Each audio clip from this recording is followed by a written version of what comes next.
Let's talk honestly for a moment. If you're stuck in the same position and you've been hearing, just wait, your turn will come, I want you to hear me clearly. You're not stuck because you're not talented. You're not stuck because you lack the confidence. And you're definitely not stuck because you were not more grateful enough. Somewhere along the lines, we have been conditioned to treat our career like a safety net instead of a strategy. And today, I'm going to walk you through the exact framework that I use with my clients to help them build progress, get visible, and build influence to attract opportunities without the overwhelm. And what I'm about to share with you will change how you see your career. And this isn't a believe in yourself conversation. This is about building systems, structure, and then executing with intention. My name is Ruth Kudzai. I'm a career strategist and a multi-hyphenate, and somebody who's built a harmonious blend of corporate career, consulting, coaching, events, and community development work. And not because I had it all figured out, but I learned how to use my career as a launch pad instead of a backup plan. And that's what I want for you. So let's get into the reason why women get stuck. And no, it's not your fault.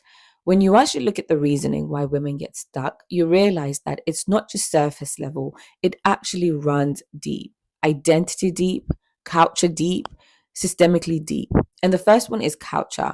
We were raised for safety and not strategy.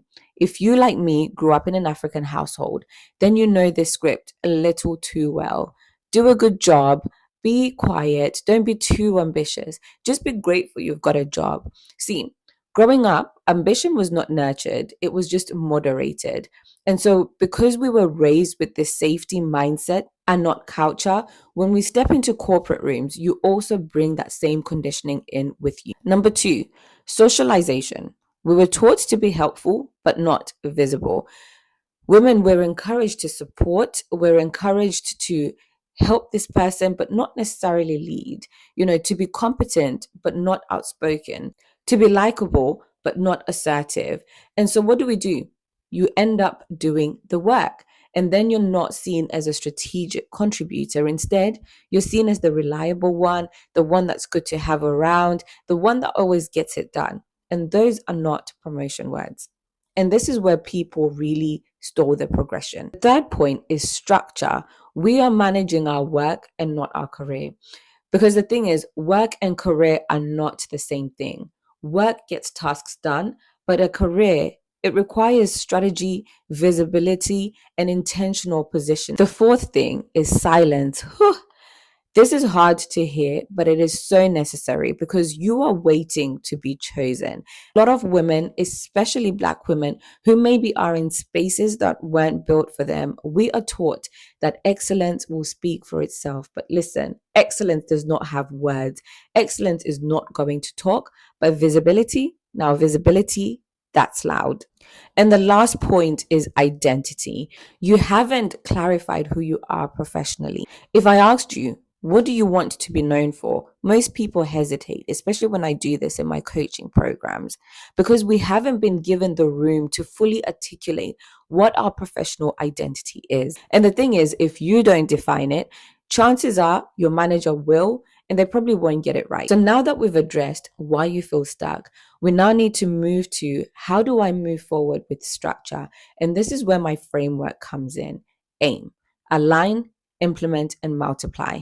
Think of it as an operating system for your career. Step one is all about building clarity before effort. And here's where most people go wrong. Most people start taking on more work, more tasks, fixing everyone's problems without even asking, where am I going? So aligning is about three things. A, define an 18-month plan, not a 5-year plan because that's too vague. 18 months is close enough to be real, but far enough to be strategic. This could include, I want cross-functional influence, or I want to be positioned for leadership pipeline. Then B, you decide what you want to be known for. This is your lane, your identity, and your value. You ask yourself, what do I do exceptionally well? And why do people come to me for? What is your value? This is where it sits. And then C, you audit your career capital. And this includes your projects, your wins, the relationships that you have, your visibility, your gaps. Because most women underestimate what they've actually done and then overestimate what they lack. So aligning is actually what separates those who work hard and those who see progress. Step 2 is all about implementing. This is where you build evidence and not opinion. This is where discipline comes in, because you could be talented, you could be hardworking and doing all the right things. But if you don't implement with intention, then corporate will simply just overlook you. Here's what implementing actually looks like in practice. Each quarter, choose 2 to 3 high impact opportunities. Not 10, not everything, and certainly not just what your manager gives you. Strategic visibility comes from doing the right work, not more work. You want to ask yourself, what projects will build my influence and my visibility and ultimately set me on the trajectory that you decide. And next, you want to communicate your direction. And this is where we stop being silent. Approaching your manager and say, hey, I would like strategic responsibility in X because it's going to help me work better with my team and build my capacity, and then also position me for leadership opportunities. See what you're doing there? You're not asking for permission, but you're simply informing them. So the next time your manager enters a meeting or there's a project that arises, he has that in mind because he knows the direction that you want to go in. And C, you want to build cross-functional relationships. And this is where people miss it because, nobody ever tells you this, but career progression is 50% competence and 50% who you know. I know this because most of my opportunities have always come from people I have worked with and LinkedIn. Schedule 1 to 2 coffee chats a month, and this can be virtually, this can be in person, but you want people that are in adjacent teams, people that are senior to you that can then mention your names in rooms when you're not there. Lastly, position yourself on LinkedIn.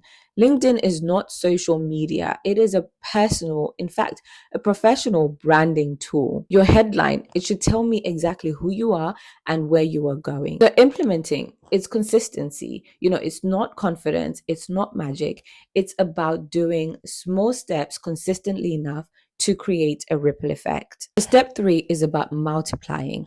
This is where you turn your career into your portfolio. This is not something that we were taught growing up, but it's something that has changed my life.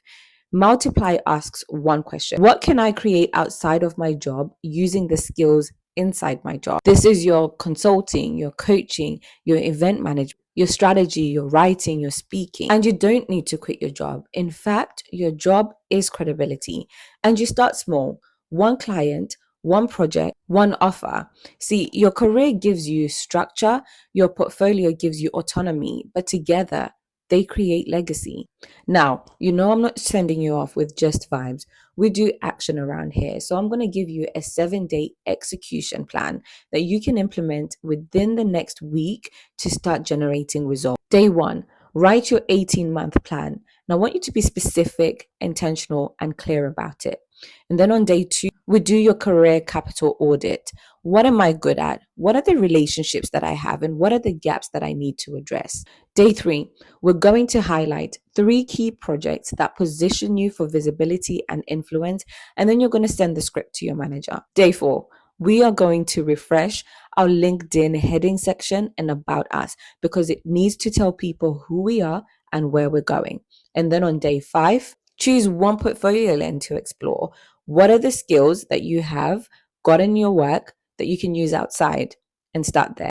Day 6, you're then going to book a coffee chat with somebody. Maybe it's a colleague in an adjacent team.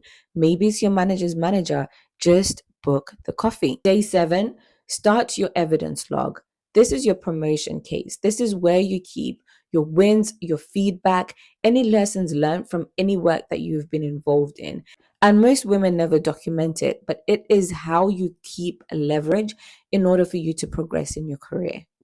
Your career is not plan B. It is the foundation and it is your leverage. When you treat it in that way, then everything else becomes possible. Your business, your portfolio career, your creative projects, your legacy, and your influence is really a starting point.